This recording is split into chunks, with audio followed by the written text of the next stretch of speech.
Caldas Novas foi descoberta por acaso em 1722 por Bartolomeu Bueno da Silva, o filho do bandeirante Anhanguera, que estava à procura de ouro na região. Meio século depois, o minerador Martinho Coelho de Siqueira chegava a estas terras em busca de ouro e encontrou abundantes fontes de águas quentes. Conta a história que num certo dia, Martinho estava caçando à beira do rio Pirapitinga, quando ouviu o latido insistente de seus cães. E seguindo em direção ao barulho, deparou com os animais escaldados na lagoa, que deu o nome de Pirapitinga. Quando Martinho faleceu, seu filho Antônio, o tenente Coelho, assume a administração das terras que o pai havia apossado e dá início à colonização, construindo a primeira casa nas redondezas, Casa Tenente Coelho. Foi nessa época que o capitão-geral da província de Goiás veio se tratar de uma doença reumática.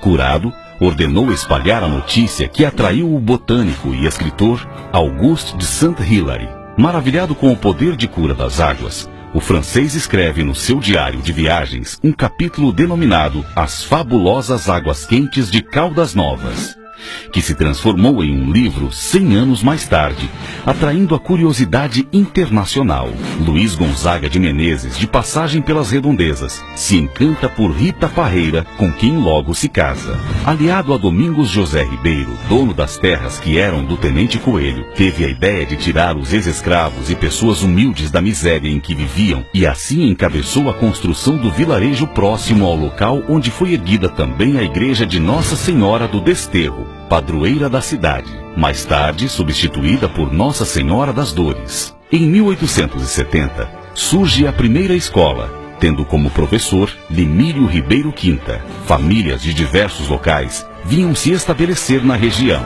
Cândido Gonzaga, filho do coronel, desvincula Caldas Novas da comarca de Santa Cruz. Logo, a vila se torna distrito de Morrinhos. Traçava-se então um novo rumo na história com a chegada do jovem Bento de Godói, casado com a neta de Cândido Gonzaga, Maria Teresa. A exploração das águas termais ganha reforço com a primeira casa de banho, edificada por Victor Ala. Não tardou, os seus herdeiros se unem ao médico Ciro Palmerston para construir o balneário municipal.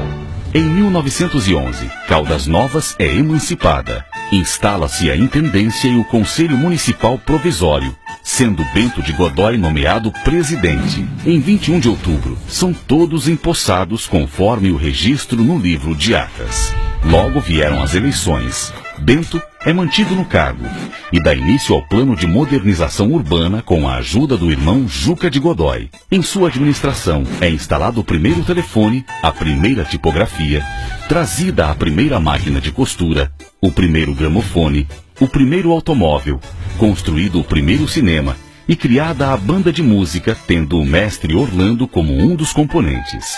Nas eleições seguintes, Bento de Godói elege Orcalino Santos, tio de sua mulher, como seu sucessor. Seguindo o ideal progressista da família, Juca de Godói assume logo depois a função de intendente e constrói a estrada para Ipameri e o primeiro aeroporto da cidade. Na sua gestão, a vila é elevada à categoria de cidade. Alguns anos após, o médico Ciro Palmerston é nomeado prefeito, abrindo espaço para seus sucessores, que deram à cidade uma contribuição excepcional. Mas a escolha dos vereadores pelo voto direto só aconteceu em 1947, na gestão de Oscar Santos. Nesta época, a Câmara teve papel fundamental no desenvolvimento da cidade. Em janeiro de 1951, toma posse a primeira vereadora de Caldas Novas, Custódia Guimarães Rabelo. Marcada pela obstinação e coragem, a gestão seguinte, de João Ozeda Ala, traz a Caldas Novas áreas de cidade organizada. Com poucos recursos, ele construiu o clube recreativo, a cadeia pública, a delegacia de polícia e deu início à construção do Cine Teatro Caldas Novas. Nesta ocasião, Juscelino Kubitschek visita a cidade pela primeira vez. Oscar Santos volta a ser nomeado prefeito. Filho de Orcalino Santos, o jornalista e historiador era brilhante em tudo o que fazia. Com Celso de Godói, fundou o primeiro jornal da cidade, o CRO. Idealizou a Academia de Letras, se tornando o patrono da 11ª cadeira.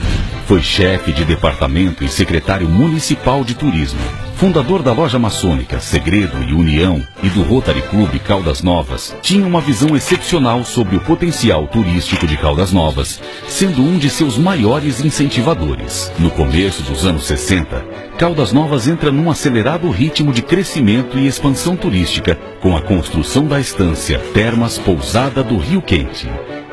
Ao herdar as terras do pai, que ainda pertenciam a Caldas Novas, Martinho Palmerston e seus irmãos deram início às obras de 2 dos primeiros hotéis de luxo da região. Não tardou e novos empreendimentos começaram a aparecer.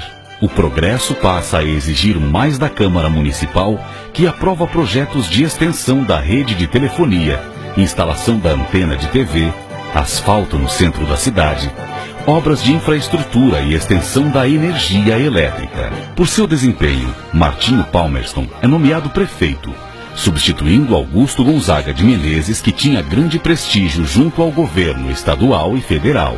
Nesta época, prefeito de cidades consideradas estâncias hidrominerais eram nomeados pelos governadores.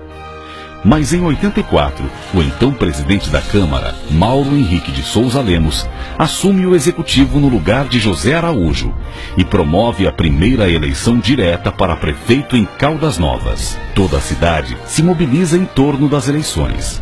O clima era de festa. A Câmara Municipal foi palco de acirradas e importantes discussões. Seus presidentes e vereadores tiveram um papel fundamental na composição de um poder legislativo forte e respeitado. Por vários anos, as mulheres foram meras espectadoras do universo político. No início da década de 90, a cidade volta seu olhar para a competência feminina, elegendo suas vereadoras. Executivo, legislativo e judiciário dividiram o espaço físico desde a emancipação do município. Só em março de 2002, a Câmara é instalada em prédio próprio com a denominação dada pelo vereador Uíris Arantes, de Paço Legislativo Martinho Palmerston. 8 anos mais tarde, o prédio é ampliado, dando início a uma era de modernização e transparência implantada pelo então presidente Mauro Henrique Palmerston Lemos. Em sua administração, Mauro Henrique constrói o Museu Oscar Santos, com o objetivo de resguardar a memória da cidade, utilizando-se das mais avançadas ferramentas tecnológicas.